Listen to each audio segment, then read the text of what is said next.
morning, Team Alabama. We have a little more in Hatchet. Please join me on page 67. When he finished, he was still hungry, but the edge had gone and his legs didn't feel as weak as they had.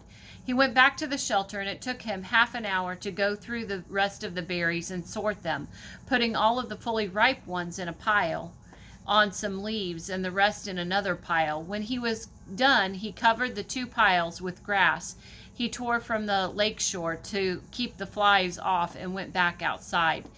They were awful berries, those gut cherries, he thought, but there was food there, food of some kind, and he could eat a bit more later tonight if he had to. For now, he had a full day ahead of him. He looked at the sky through the trees and saw that while there were clouds, they were scattered and did not seem to hold rain. There was a light breeze that seemed to keep the mosquitoes down, and he thought, looking up along the lake shore, if there was one kind of berry, there should be other kinds, sweeter kinds. If he kept the lake in sight, as he had done yesterday, he should be all right, should be able to find home again, and it stopped him. He had actually thought it that time. Home, 3 days, no 2, or was it 3? Yes, this was the third day, and he had thought of the shelter as home. He turned and looked at it, studied the crude work. The brush made a fair wall, not weather tight, but it cut most of the wind off. He hadn't done so badly at that. Maybe it wasn't much, but also maybe it was all that he had for a home. All right, he thought, so I'll call it home. He turned back and set off up the side of the lake, heading for the gut cherry bushes, his windbreaker bag in hand. Things were bad, he thought, but maybe not that bad. Maybe he could find some better berries. When he came to the gut cherry bushes, he paused. The branches were empty of birds, but still had many berries, and some of those that had been merely red yesterday were now a dark maroon to black, much riper. Maybe he should stay and pick them to save them. But the explosion in the night was still much in his memory, and he decided to go on. Gut cherries were food, but tricky to eat. He needed something better. Another 100 yards up the shore, there was a place where the wind had torn another path. There must have been fierce winds, he thought, to tear up places like this, as they had the path he had found with the plane when he crashed. Here the trees were not all the way down, but twisted and snapped off halfway up from the ground, so their tops were all down and rotted and gone, leaving the snags poking into the sky like broken teeth. It made for tons of dead and dry wood, and he wished once more that he could get a fire going. It also made a kind of clearing. With the tops of the trees gone, the sun could get down to the ground, and it was filled with small thorny bushes that were covered with berries, raspberries. These he knew because there were some raspberry bushes in the park, and he and Terry were always picking and eating them when they biked past. The berries were full and ripe, and he tasted one to find it sweet, and with none of the problems of the gut cherries. Although they did not grow in clusters, there were many of them, and they were easy to pick, and Brian smiled and started eating. Sweet juice, he thought. Oh, they were sweet with just a tiny tang, and he picked and ate and thought that he had never tasted anything this good. Soon as before, his stomach was full, but now he had some sense, and he did not gorge or cram more down. Gorge would be a great word to add to your vocabulary, meaning eating nonstop. Pretty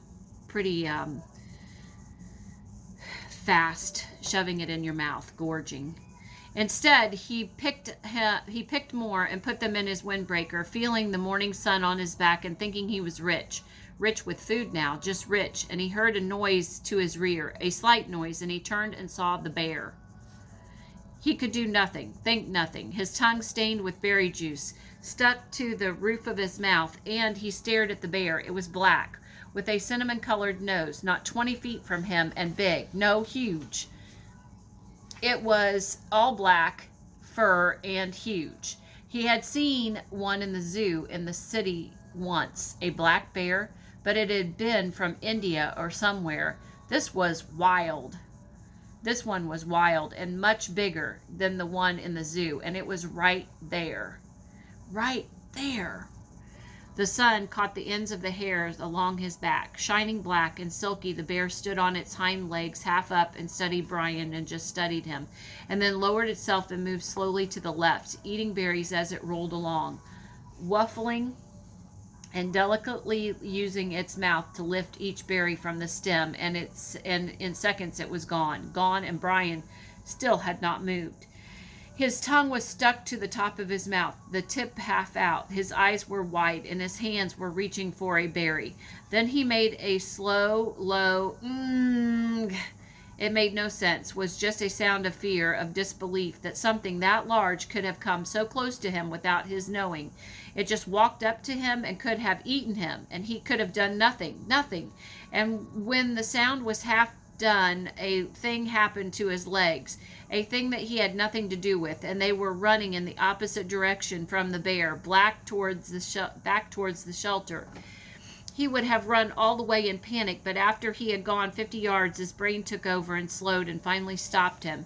If the bear had wanted you, his brain said, he would have taken you. It is something to understand, he thought, not something to run away from. The bear was eating berries, not people. The bear made no move to hurt you, to threaten you. It stood to see you better, study you, and then went on its way eating berries. It was a big bear, but it did not want you, and did not want to cause you harm, and that is the thing to understand here. He turned and looked back at the stand of raspberries. The bear was gone.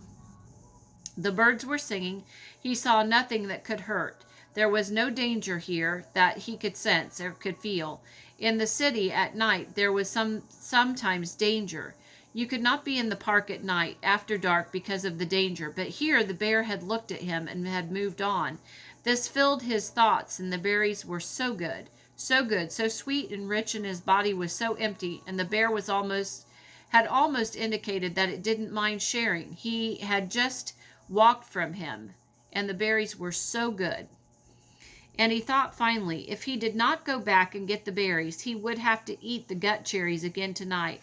That convinced him, and he walked slowly back to the raspberry patch and continued picking for the entire morning, although with great caution, and once when a squirrel rustled some pine needles at the base of the tree, he nearly jumped out of his skin. About noon, the sun was almost straight overhead, and the clouds began to thicken and look dark.